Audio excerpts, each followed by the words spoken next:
Saudara-saudari yang terkasih, selamat pagi berkah dalam. Sudah kita memberi senyum hari ini, Minggu 25 September 2022. Hari Minggu biasa ke-26. Salam sukacita dan salam sehat untuk kita semua. Kita awali permenungan kita hari ini dengan tanda kemenangan Kristus dalam nama Bapa dan Putra dan Roh Kudus. Amin. Permenungan kita diambil dari Injil Lukas bab 16 ayat 19 sampai 31. Ada seorang kaya yang selalu berpakaian jubah ungu dan kain halus, dan setiap hari ia bersukaria dalam kemewahan. Dan ada seorang pengemis bernama Lazarus, badannya penuh dengan borok, berbaring dekat pintu rumah orang kaya itu, dan ingin menghilangkan laparnya dengan apa yang jatuh dari meja orang kaya itu. Malahan anjing-anjing datang dan menjilat boroknya. Kemudian matilah orang miskin itu, lalu dibawa oleh malaikat-malaikat ke pangkuan Abraham. Orang kaya itu juga mati, lalu dikubur. Dan sementara ia menderita sengsara di alam maut, ia memandang ke atas, dan dari jauh dilihatnya Abraham dan Lazarus duduk di pangkuannya. Lalu ia berseru, katanya, "Bapa Abraham, kasihanilah aku.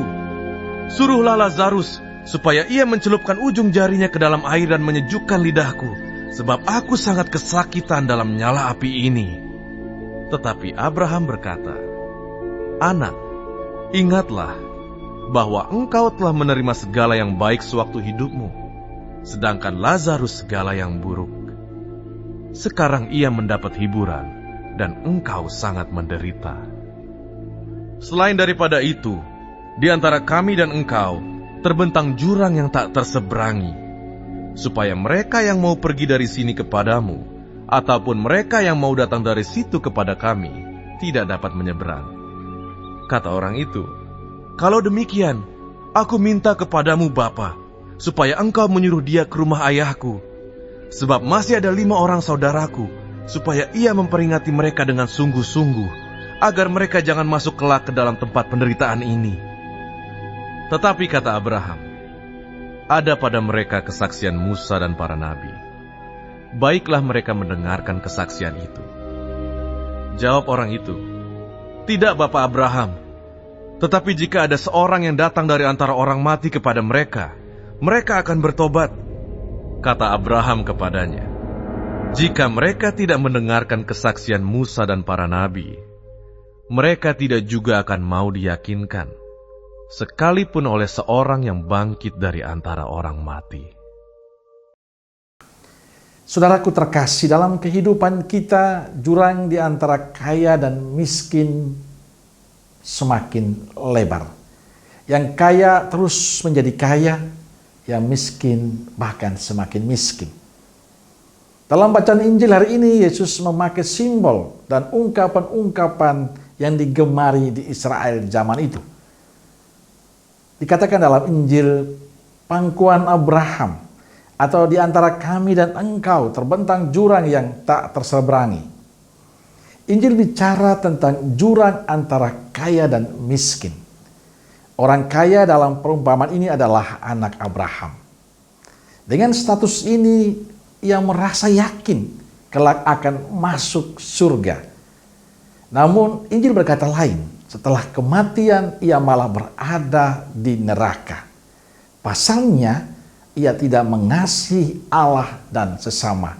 Sebaliknya Lazarus adalah orang miskin.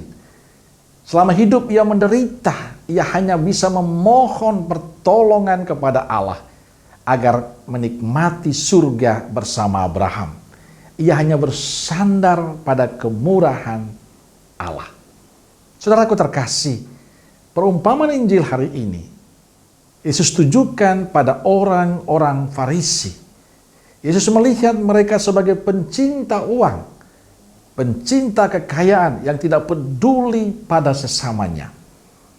Namun mereka selalu benar dan merasa layak masuk surga karena klaim sebagai anak Abraham. Oleh karena itu Yesus menegur mereka. Yesus mengatakan, sekalipun status keturunan Abraham, jika masih mencintai uang dan tidak memiliki kasih, mereka akan berakhir seperti orang kaya itu.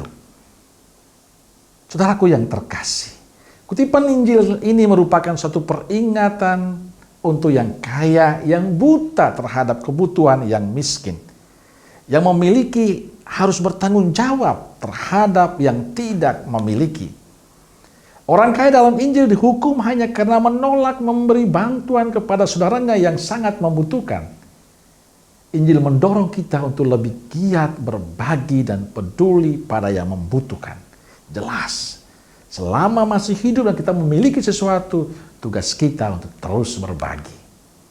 Saudaraku terkasih, Injil tidak pernah mengajarkan bahwa menjadi kaya itu dosa. Kita boleh menjadi kaya.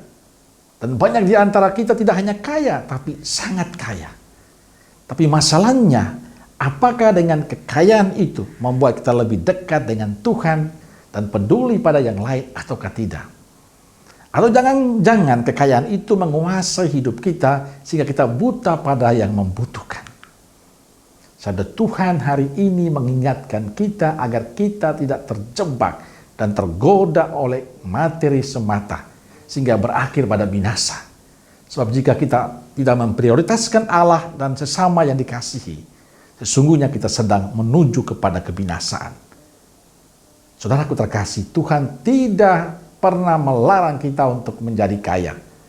Menjadi kaya itu hak kita. Kitalah yang memperjuangkan terus-menerus. Tapi Tuhan mengingatkan kita agar tidak hanya menikmati kekayaan bagi diri sendiri, tapi jadilah harta kita, kekayaan kita, kepunyaan kita sebagai sarana menyatakan kasih kepada Allah dan sesama kita. Bila kita saat ini memiliki kekayaan, syukurilah itu bahwa Allah memberkati kita. Tapi sekaligus Allah mengajak kita agar dengan kekayaan itu kita mau peduli pada orang lain. Agar dengan kekayaan itu kita semakin memuliakan Tuhan. Saudaraku terkasih, kutipan Injil hari ini memberikan kesadaran baru bagi kita, bahwa Tuhan tidak pernah melarang kita untuk menjadi kaya. Sekali lagi, Tuhan tidak pernah melarang kita untuk menjadi kaya. Yang Tuhan larang kalau dengan kekayaan itu kita lupakan Tuhan dan sesama. Yang Tuhan inginkan agar dengan kekayaan itu kita semakin memuliakan Tuhan dan peduli pada sesama yang membutuhkan. Saudara yang terkasih, hidup kita ini adalah anugerah yang sangat berharga dari Allah. Dan kita bertanggung jawab atas segala yang dipercayakan Tuhan pada kita. Perlu kita ingat, menyalahgunakan kekayaan membuat kita semakin jauh dari Tuhan. Karena itu kita harus memakainya untuk kemuliaan Tuhan dan juga berkat bagi sesama yang lain. Saya mengajak kita semua yang saat ini memiliki sesuatu yang lebih dari yang lain. Belajarlah untuk peduli dan terus berbagi, sehingga menjadi berkat untuk banyak orang. Amin. Semoga Allah yang Maha Kasih memberkati kita semua, Bapa, Putra, dan Roh Kudus. Amin. Keluarga Kudus Nazaret, doakanlah kami. Amin. Berkah dalam.